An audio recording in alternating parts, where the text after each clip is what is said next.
Saudações a todas e todos. Na aula de hoje, então, nós falaremos um pouco sobre as revoltas regenciais ou rebeliões regenciais, tá bom? Então, primeiramente, falar um pouquinho do contexto histórico aí da época, do período.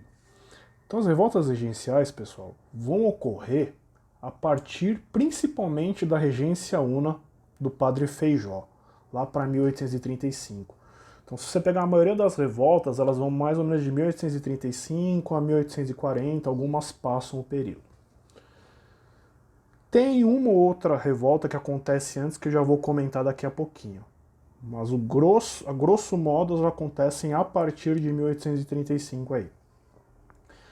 Elas ocorrem num contexto, pessoal, de um Estado brasileiro. O Brasil é um país ainda muito jovem, nem jovem, né? Uma criança, por assim dizer, porque a independência aconteceu em 1822, tá? Então, é um país que acabou de surgir, ele ainda está se consolidando politicamente, tá? Ocorrem principalmente essas revoltas regenciais no norte e no nordeste do Brasil. Isso tem uma explicação, pessoal, básica, que é, desde o século XVIII, com a questão da mineração, a capital se desloca de Salvador para o Rio de Janeiro, o eixo político vem para o sudeste, sul do Brasil, o eixo econômico também vem para essa região, porque a mineração se torna um novo ciclo econômico. Então acaba acontecendo o quê? O norte e o nordeste do Brasil ficam abandonados. Abandonados, só que assim, os impostos continuam sendo cobrados, os encargos e tudo mais. Só que o governo não dá atenção para aquela região. Então você tem o ônus, a cobrança, mas você não tem o bônus, não tem nenhum benefício. E essas revoltas regenciais também, elas expõem as tensões sociais que existem no interior do Brasil, nas diversas províncias. Você tem problemas com relação à pobreza, à miséria, à propriedade, ao latifúndio, à política. E é isso que nós vamos falar um pouco agora, tá? Então esse aqui é um mapa das rebeliões regenciais aí. O mapa do Brasil da época. Então, a primeira, tem uma aqui, ó, a cabanagem, marcada aqui, ó, tá? Que acontece aqui, no Grão-Pará. Pessoal, o Grão-Pará é um estado que não existe mais hoje, existe o Pará, mas o Grão-Pará, ele pegava ali Amazonas, o Pará, pegava um pedaço do que é o Mato Grosso hoje, Acre, enfim, ele é gigantesco, tá? Era uma província gigantesca. Aliás, sempre que eu falar província, pense em província como se fosse o estado hoje em dia, que era o nome que se recebia na época. Então a cabanagem vai acontecer ali na região do Grão-Pará, né? Cabanagem. Aí você tem aqui na região do Maranhão a balaiada, que vai acontecer ali entre 1838 e 1841. Na região da Bahia, aqui, principalmente Salvador, você tem ali duas revoltas vão acontecer. Você vai ter os malês em 1835 e a Sabinada em 1837. Você tem aqui na região do Mato Grosso, ali, Cuiabá, você vai ter as rusgas cuiabanas em 1834. E por fim, você tem ali no sul do Brasil, em Santa Catarina e Rio Grande do Sul, a Guerra dos Farrapos ou Revolução Farroupilha. Certo? Pois bem, vamos falar da primeira então, que são as rusgas cuiabanas, que aconteceram no Mato Grosso em 1834. As rusgas cuiabanas, pessoal, elas basicamente são um conflito local ali que você tem entre as elites locais de Cuiabá e os ricos comerciantes portugueses. Eles chamavam os portugueses de bicudos lá, por causa de um bandeirante que tinha o nome de bicudo e tal. Então eles chamavam os portugueses de bicudos. O que acontece é que as elites locais já estão cansadas dos portugueses e querem tirar eles do poder, dos cargos públicos e etc. e assumir. Tá? É uma briga entre gente grande ali da região. O que vai acontecer nessa revolta aí é que você vai ter um movimento que que quer retirar os portugueses do poder à força. Então, assim, você vai ter o pessoal saindo das ruas, né, no dia 30 de maio de 1834, os rusguentos, que são os revoltosos, né, o nome que eles recebem, rusguentos, eles saem às ruas e vão entrando nas residências dos portugueses, vão saqueando os comércios, né, deles e vão assassinando mesmo. Diziam até, né, que era para matar quem se colocasse no caminho, sem dó nem piedade, e levar a orelha do inimigo como um troféu. Tá? Pra vocês verem como foi um negócio bastante tenso. Obviamente que esse movimento foi reprimido e os líderes, os rusguentos, foram presos, mas isso já marcou já as tensões que vão ter nesse período da regência. Tá? Então, o primeiro aí, as rusgas cuiabanas. Segundo, temos aí a cabanagem. A cabanagem, então, ela acontece na província do Grão-Pará, entre 1835 e 1840. A região ali do Grão-Pará é uma região, pessoal, que já era uma região bastante conturbada, que já vinha ocorrendo desde a independência, já tinha uma ou outra revolta acontecendo, uma região muito grande. E principalmente aqui também tem um descontentamento das populações, de grupos locais ligados à elite mesmo, proprietários de terra e comerciantes, com relação aos portugueses, que ainda lá no Pará ocupavam cargos mais importantes, tinham as melhores propriedades e coisas do gênero. Tinham os cargos públicos mais altos, tá? E aí o que vai acontecer? Esse grupo, né, de proprietários de terra e comerciantes locais vai acabar se aliando, vai se unir com um grupo dos mais pobres, que eram os cabanos. Quem que eram os cabanos? Cabanos, né, eram as populações mais pobres que moravam nas beiras dos rios e igarapés, em cabanas mesmo, por isso que tinham esse nome. E aí geralmente eram indígenas, negros, mestiços. Era o pessoal que estava na pobreza mais extrema. E aí esses grupos locais se unem a esses cabanos para tentar o quê? Tirar os portugueses do poder.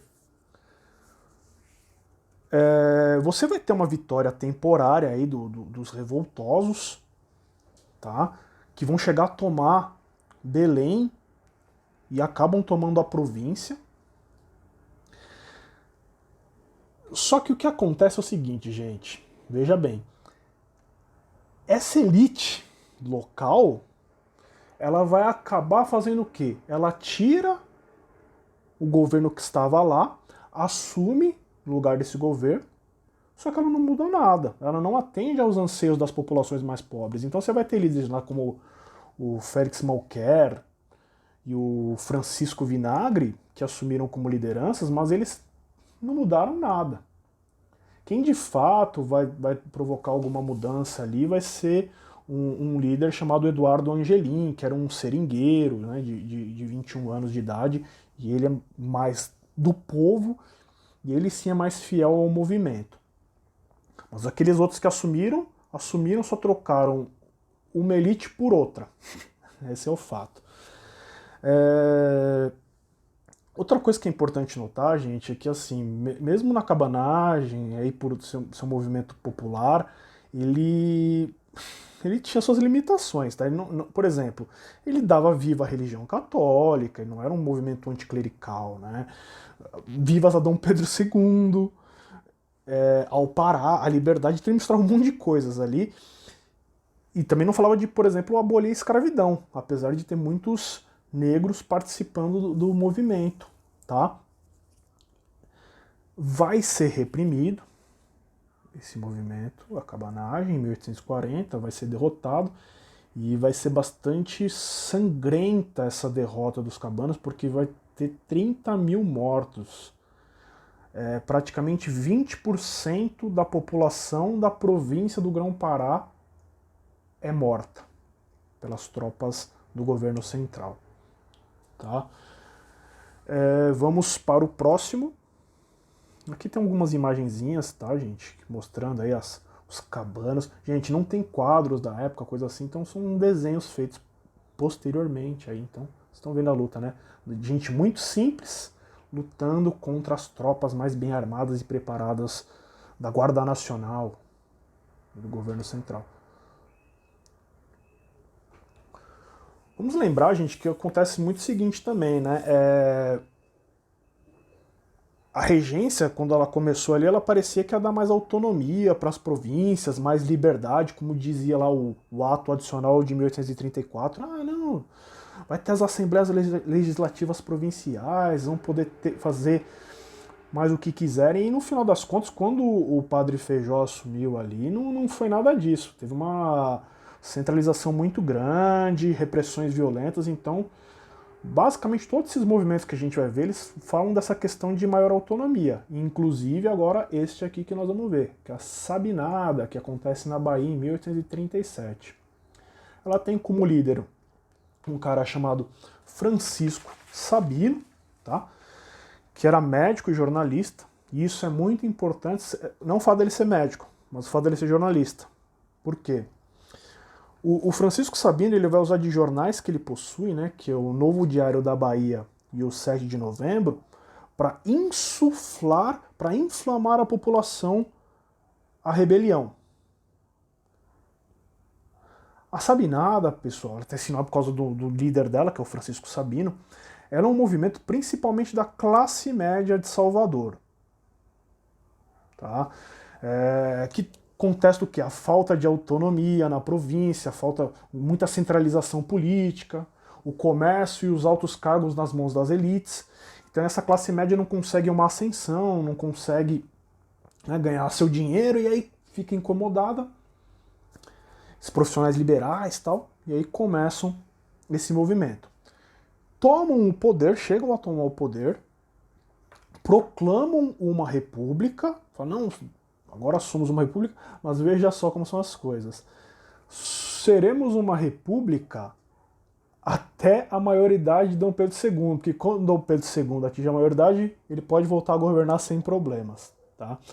Vai ser reprimido esse movimento, gente, de fato, e o governo cerca, né, a Guarda Nacional cerca Salvador e os revoltosos são presos e mortos. Próximo aí, Revolta dos Malês, também acontece na Bahia, em Salvador, 1835. Esse aqui é um destaque muito importante para os malês, gente, porque é uma revolta exclusiva de negros, principalmente negros escravizados. E as lideranças ali, quem organizou, são negros, são africanos islâmicos. Tá? Por isso que tem esse nome de malês, essa revolta, tá? Porque malês vem de Imalê, que em Yorubá significa muçulmano. Então era um grupo ali de negros islâmicos que vão se organizar. Gente, para vocês terem uma noção, tá? A região ali de Salvador, a província da Bahia no geral, apenas 22% da população era branca e livre. 40% da população era de negros escravizados. Então a maior parte ali eram de a população negra. Até hoje a configuração da Bahia, do estado da Bahia, é uma população majoritariamente negra. Tá? Não foram somente negros islâmicos que participaram, de outras etnias também participam da revolta. Tá? A liderança é islâmica, mas as outras etnias vão participar. E ela tem uma data certa para ocorrer. Tá? Ela vai ocorrer na madrugada de 25 de janeiro de 1835. Por que ocorre nessa data? Ocorre nessa data, gente, porque eles marcaram para o final do mês do Ramadã. O mês do Ramadã é um mês sagrado para os islâmicos, que é um mês de jejum, de purificação. Então, quando terminou o Ramadã, na madrugada de 25 de janeiro, eles começaram a revolta. Saíram pelas ruas de Salvador. Foram cerca de 600 revoltosos, tá? Não se sabe muito bem qual que era a pauta, as reivindicações políticas, qual que era o projeto dos revoltosos, não se tem muito... Falava-se de abolição, de fim da escravidão, mas era tudo um pouco meio confuso. Esse movimento vai ser reprimido pela Guarda Nacional, vão ser presos e massacrados. Durou bem um dia ali a revolta, tá? Mas foi bastante significativa, pois ela é exclusivamente um movimento da população negra escravizada, tá? Tinha-se muito medo no Brasil que acontecesse o que aconteceu no Haiti. No Haiti, no final do século XVIII, aconteceu a independência do Haiti, e a independência do Haiti ela foi feita pelas populações negras escravizadas, e houve um massacre dos brancos. Então no Brasil se tinha um grande medo que houvesse uma haitianização, tá? Temos uma imagem, de novo, gente, não se tem quadros da época tal sobre o tema, mas aí tem uma gravura, né, uma pintura mostrando aí os malês. Vocês podem ver que eles portavam armas brancas, não tinham nenhum arsenal lá muito avançado não, tá? Então paus, facas, machadinhas, essas coisas. Vamos para a próxima aí, tá? Próxima revolta. Temos uma imagem de um negro enfrentando um militar do Exército Brasileiro, da Guarda Nacional. E aí nós temos aí dois homens negros fazendo cestos. Esse cesto a gente chama de balaio. E esse balaio que vamos agora para nossa próxima revolta, que é a balaiada, gente. Então a balaiada, ela é um movimento que acontece no Maranhão, também lá no Nordeste do Brasil, entre 1838 e 1841. E a balaiada, ela tem uma característica muito importante, que era um movimento principalmente constituído pelas classes populares, pobres, tá? Sejam eles mestiços, negros, brancos, são as classes pobres da província ali do Maranhão. Os motivos para a revolta estão ali, os altos impostos que eram cobrados, população pobre sempre arcando com imposto, né? E não tendo benfeitoria nenhuma em troca desse imposto que paga. A miséria e a desigualdade muito grandes que existiam. Os desmandos que os proprietários de terra, os latifundiários, promoviam. E uma crise econômica muito grande, principalmente com relação à produção de algodão. A província do Maranhão ela produzia algodão, só que esse algodão não estava conseguindo ser vendido, porque ele estava competindo com o algodão que estava sendo produzido no sul dos Estados Unidos. E o algodão do sul dos Estados Unidos estava com um preço muito melhor no mercado e a gente não estava conseguindo acompanhar isso. Enfim. Então você junta todos esses quadros aí e junta aí a questão da miséria toda que estava graçando na província. E aí nós temos a figura de um cara chamado Manuel Francisco dos Anjos Ferreira, que o apelido dele vai ser Balaio, porque ele fazia aqueles cestos que eu mostrei ali. Ele vai ser um dos líderes. Inclusive a balaiada é interessante porque ela tem várias lideranças, tá, gente? O Manuel Francisco, ele vai começar a revolta dele, já começa porque a filha dele tinha sido estuprada por um oficial do governo, por um militar. Então ele já tinha um ódio do governo extremamente grande. Aí junta mais com essas opressões que vai sofrendo no cotidiano, no dia a dia, chega uma hora que não dá para aguentar mais. E aí vai pegar em armas, vai se organizar. E os balaios, gente, eles vão conseguir ter vitórias significativas, tá? Como eles são várias lideranças, ele consegue atingir várias pessoas, várias camadas ali, né, das populações. Então você atinge tanto o balaio, o vaqueiro, você atinge os escravizados, tá? Por exemplo, você tem uma outra liderança, que é o Negro Cosme, né, o Cosme Bento, que chegou a organizar um exército ali de quase 3.000 africanos e afrodescendentes lutando, tá? Então você conseguiu organizar uma massa muito grande. E o que ocorre aí? Na balaiada, eles chegam a tomar uma cidade importante ali do Maranhão, que é Caxias, né? Eles expulsam os portugueses da cidade, né? Que os portugueses estão sempre ligados com a elite, os proprietários de terra. decreta o fim da Guarda Nacional. Que Guarda Nacional aqui não, sai fora, né? Esse órgão do governo, tá?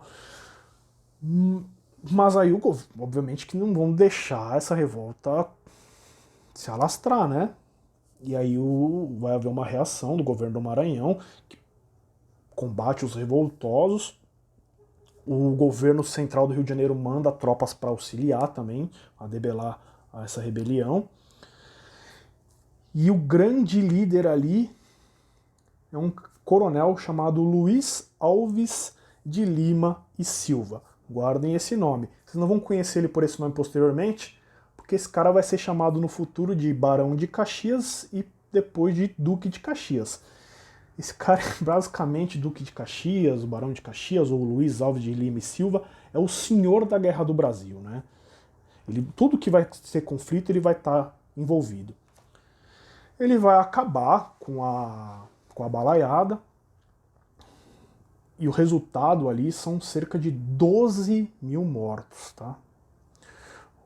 O Duque de Caxias ali, o Luiz Alves de Lima e Silva, não era um cara lá muito piedoso. Bom, vamos para a nossa última revolta. Aí vocês estão vendo aí a bandeira tricolor. Estão vendo aí os caras, né, montados a cavalaria. São os nossos camaradas gaúchos aí, tá? Vamos falar então agora da Guerra dos Farrapos, ou Revolução Farroupilha, que acontece então no Rio Grande do Sul, entre 1835 e 1845. Gente, coloquei essas duas últimas para o final, a Balaiada e a Guerra dos Farrapos, porque elas terminam já dentro do contexto do Segundo Reinado, elas terminam depois de 1840, então Dom Pedro II já tinha assumido, tá? Só essas duas. E vocês podem ver que a Guerra dos Farrapos, ela é bastante longa, durou 10 anos, né, de 35 a 45. Então, qual que são as causas aí principais da Guerra dos Farrapos? Ou a Farroupilha? Então, as causas principais estão o seguinte, gente. É uma insatisfação muito grande dos estancieiros gaúchos. Os estancieiros são os proprietários de terra do Rio Grande do Sul. Estão insatisfeitos principalmente com duas questões. Com o aumento da taxa de importação, eles queriam que houvesse um aumento das taxas de importação, porque o que acontece? O preço do charque é a carne seca, tá? Que era o principal produto que era comercializado pelos gaúchos. O preço do charque que vinha do Uruguai não tinha uma taxação muito grande, então ele chegava aqui no Brasil com um preço muito barato. O preço era mais barato que o charque dos gaúchos, então o que acontecia? Todo mundo comprava o charque dos uruguaios e não comprava o charque gaúcho, que era mais caro. Então eles queriam que o governo aumentasse os impostos desse produto que vinha de fora, para ser mais competitivo. Tá? Então tem a ver com essa questão do preço do charque. Segunda coisa é com relação à livre circulação dos rebanhos. Os estancieiros gaúchos queriam poder ficar passando, né, do Rio Grande do Sul para o Uruguai sem problema, sem tanta burocracia. Até porque muitos gaúchos tinham propriedades também no Uruguai. Então tem essa questão aí, da livre circulação dos rebanhos entre Brasil e Uruguai.